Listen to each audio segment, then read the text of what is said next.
La Ligue en question avec Gaston Terrien. Gaston, les Canadiens se réveillent ce matin avec une place en série, 73 points.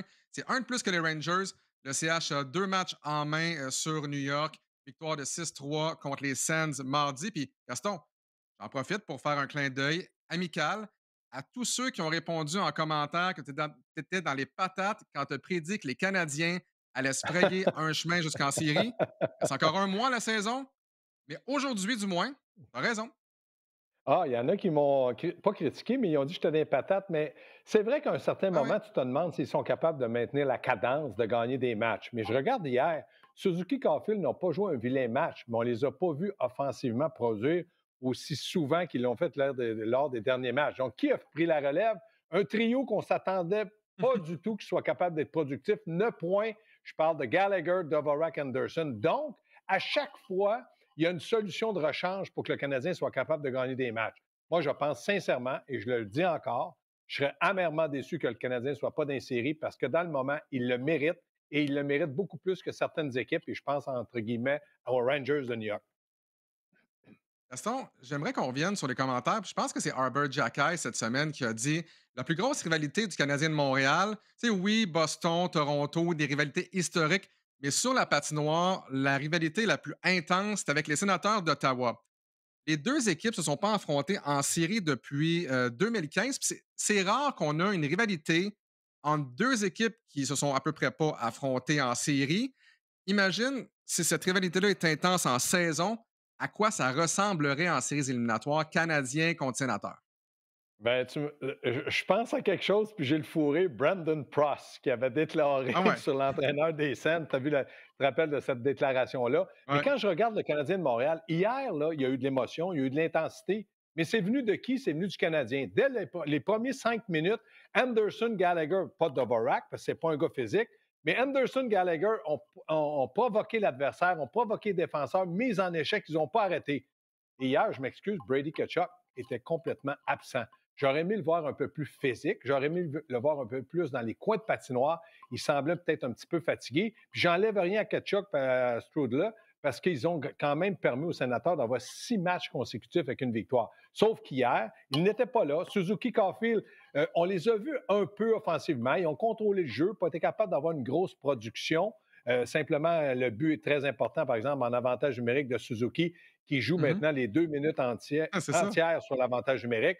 Donc, oui, il y a une rivalité, mais on est loin des rivalités de 2015, de 2000, puis de 1980, où on laissait tomber les gants. Hier, il y avait de l'émotion, du caractère, mais il ne faut pas penser que la rivalité va être pire en série, parce qu'en série, les punitions peuvent te couler. Gaston, je rebondis sur un commentaire que tu as dit plus tôt. Est-ce que les Canadiens peuvent maintenir le rythme? Le CH traverse vraiment une super bonne séquence. Ça ressemble un peu à la séquence là, de la mi-décembre là, jusqu'à la Oui. mi-janvier. On sait qu'ensuite, il y a un creux de vague. Et là, clairement, c'était pas juste une séquence chanceuse pour le Non. Canadien en milieu d'année. Tu sais, au mois de décembre, on pouvait se dire, OK, le CH joue vraiment au-dessus de sa tête. Mais là, ce qu'on voit présentement, est-ce que c'est ça vraiment la réelle version de l'équipe? Ben oui, je pense que dans le moment, Martin Saint-Louis était capable de rassembler les 20 joueurs pour que ces gars-là puissent donner dans leur rôle. Suzuki, c'est un marqueur, il marque des buts. Caulfield, c'est un franc-tireur, il lance et il marque des buts. Slavkovski se sert beaucoup plus de son physique. Et je regarde Anderson, et hier, en conférence de presse après le match, Martin Saint-Louis a dit, moi, j'ai parlé à Anderson en début de saison, je lui ai dit, je vais t'enlever un peu un rôle offensif, mais défensif. Oui, oui, coach, ça me plaît, je vais essayer. Et je regarde ce qu'il donne cette année. C'est tout un exemple pour les autres joueurs. Mais quand je regarde le Canadien de Montréal aujourd'hui, je me dis, OK, s'il participe aux séries, mais est-ce qu'on est capable de garder tout ce beau monde-là, ces joueurs-là pour l'an prochain, puis dire, on va espérer ou il faut absolument s'améliorer? Moi, je pense que Ken Hughes va avoir un travail colossal à faire durant la saison. Des décisions pas toujours faciles à prendre, mais business is business.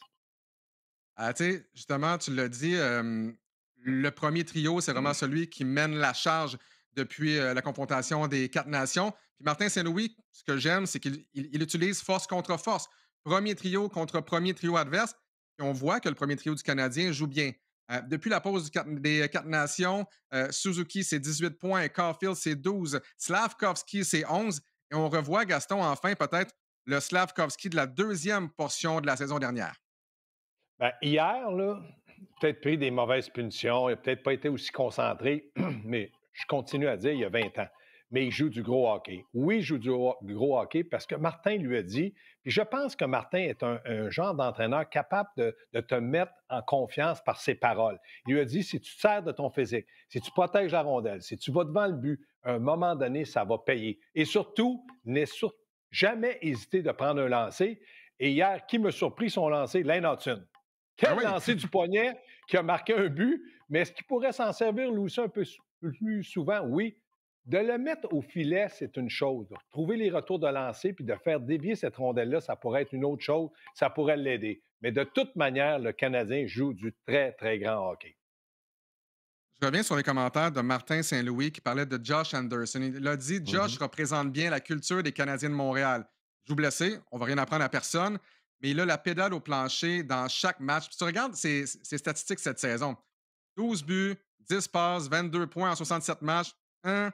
Mais ça fait partie des gars que tu veux en série. Même chose pour Gallagher. Puis tu l'as dit plus tôt, c'est le troisième trio qui a mené la charge. But de Christian Dvorak qui a été important, qui a donné les devants 1-0 aux Canadiens. Oui. Et vraiment, là, Dvorak, Anderson et Gallagher hier, si ces trois-là peuvent jouer comme ça jusqu'à la fin de la saison, le Canadien va vraiment être en voiture. Mais moi, je pense, Alex, qu'ils ne vont pas être aussi productifs à tous les matchs, sinon ils vont devenir le premier trio. Non, non, je Mais quand comprends. je regarde, ouais, non, mais je sais que tu as très bien énoncé ce qu'on représente pour le Canadien de Montréal. Maintenant, quand je regarde du côté d'Anderson, oui, Anderson, c'est un élément important. Mais lui, là, tu te rappelles qu'à un certain moment, pas d'entraînement, que les matchs. Et là, je pense qu'il s'est guéri pendant les matchs. Il a été une inspiration, l'exemple parfait pour un joueur de dire en quelque part, j'ai mal, mais je suis capable d'aider l'équipe et je vais le faire à ma façon. Moi, je pense qu'Anderson, si tout va bien, pourrait marquer une quinzaine de buts, peut-être 16, 17 ou 14, mais une quinzaine de buts sur un troisième trio, pas d'avantage numérique. On s'attendait pratiquement à rien offensivement. Je pense qu'Anderson a compris le message, il a compris son rôle, puis il est devenu un rouage important pour Martin Saint-Louis. On parlait des Sens tantôt. Le premier trio des Sens n'a pas connu un grand, grand match hier, honnêtement. Là, je pense que tu as Oui, raison que Brady Ketchuk est à peu près invisible une bonne partie du match. Le premier trio des Canadiens, bon, Suzuki en avantage numérique. Sinon, on a eu quelques bonnes chances, mais on s'attendait peut-être là, à un gros affrontement entre les deux premiers trios et c'est pas oui, ça à quoi on a eu droit. On a eu droit à deux équipes avec une certaine profondeur. Le fameux secondary scoring, là, c'est ça qui a permis notamment aux sénateurs d'en gagner 6 de suite. oui. Si tu enlèves le premier trio au cours des 2 dernières semaines, là, Michael Amadio a 4 buts, David Perron en a 3, Batterson, c'est pas du secondary scoring, mais quand même 3, Pinto, Mm. Greg Cousins en ont 2. Et ça prend ça pour avoir du succès dans la Ligue nationale de hockey. Tu as beau compter sur un excellent premier trio. Si tes autres trios ne produisent pas, ça va être vraiment difficile de gagner. Tu as entièrement raison à 99,9. Le petit Pas le point 1. pourcentage, c'est je me dis, Ouais, oui, je me dis à Montréal, nomme-moi le deuxième trio. On a un deuxième trio sur ouais. papier, mais dans la Ligue nationale, un deuxième trio doit être très productif et constant. Dans le cas de Brady Tkachuk, je m'attendais un peu à un match comme il a joué avec Équipe Canada contre les Américains, c'est-à-dire très robuste, très physique, très présent, provocateur.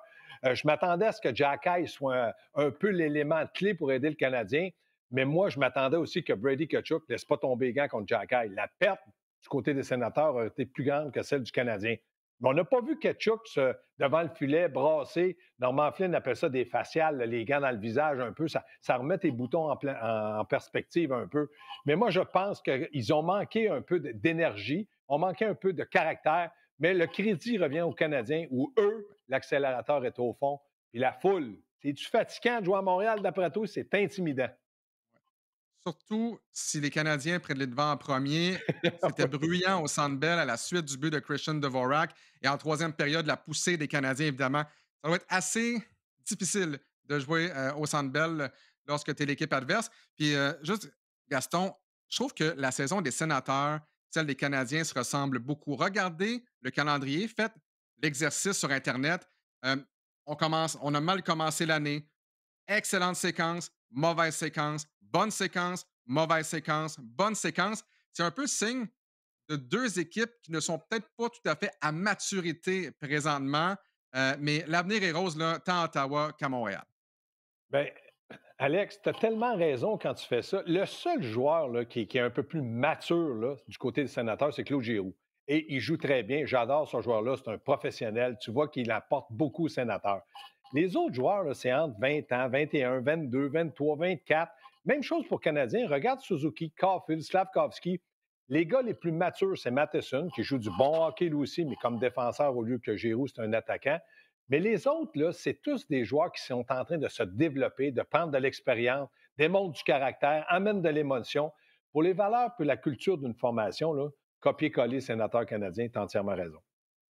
Gaston, prochain match du Canadien, jeudi contre les Islanders.